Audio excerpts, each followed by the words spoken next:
ওসমান হাদিকে নিয়ে ambulance ever কেয়ারের উদ্দেশ্যে রওনা হবে।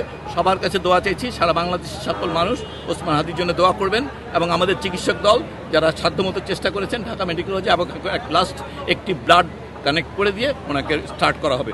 সেই রক্তের ব্যাগটা কানেক্ট করে ওনাকে অ্যাম্বুলেন্সে তুলে দেওয়া হবে। আপনারা দোয়া করবেন সবাই ওসমান হাদির জন্য। তার এখন বর্তমান কন্ডিশন আসলে কি অবস্থা? আমরা এটাকে খুবই ক্রিটিক্যাল, যদি আমাদেরকে জিজ্ঞাসা করেন আমরা বলবো এটা খুবই ক্রিটিক্যাল।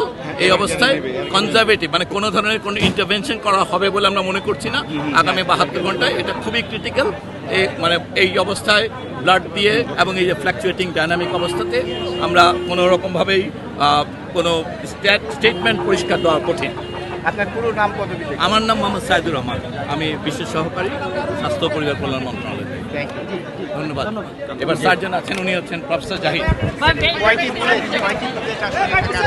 তো এটা মানে ম্যাসিভ ব্রেন ইনজুরি বলতে যা বোঝায় সেটাই।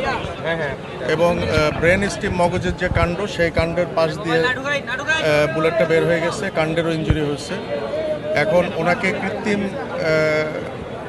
শ্বাস প্রশ্বাসের মাধ্যমে ওনাকে আমরা বাঁচিয়ে রাখছি। তবে আসার কথা যেটা, যে সাইন অফ লাইফ যেটা বলে, জীবনের চিহ্ন, এটা ওনার ভেতরে এখনও আছে, এটা নিঃশেষ হয়ে যায় নাই।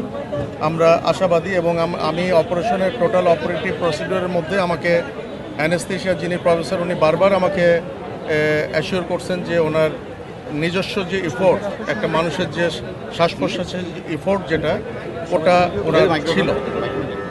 কিন্তু উনি প্রথমেই একবার শকে চলে গেছিলেন, আমাদের পার অপারেটিভ উনি একবার শকে চলে গেছেন। এখন আমরা যখন ওনাকে অ্যাম্বুলেন্সে শিফট করব, এই সময় ওনার নাজোফ্যারেঞ্জিয়াল ব্লিডিং, নাক এবং গলা দিয়ে ব্লিডিং শুরু হয়েছে। তো ওইটা আমরা মোটামুটি ম্যানেজ করছি। ইএনটি সার্জনরা ফাইনালি ওটা ম্যানেজ করার পরে আমরা ব্লাড দিয়ে সেফলি ওনাকে শিফট করব। আমরা আপনাদের কোনো আশার কথা শোনাতে পাচ্ছি না, তবে উনি এখনও বেঁচে আছেন।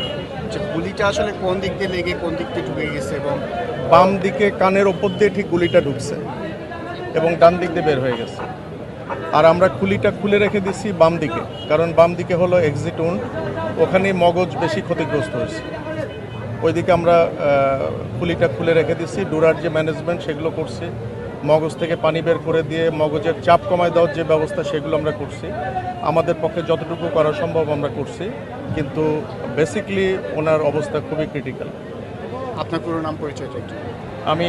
আমি ডাক্তার জাহিদ রায়হান, আমি এখানে নিউরোসার্জি ডিপার্টমেন্টের হেড।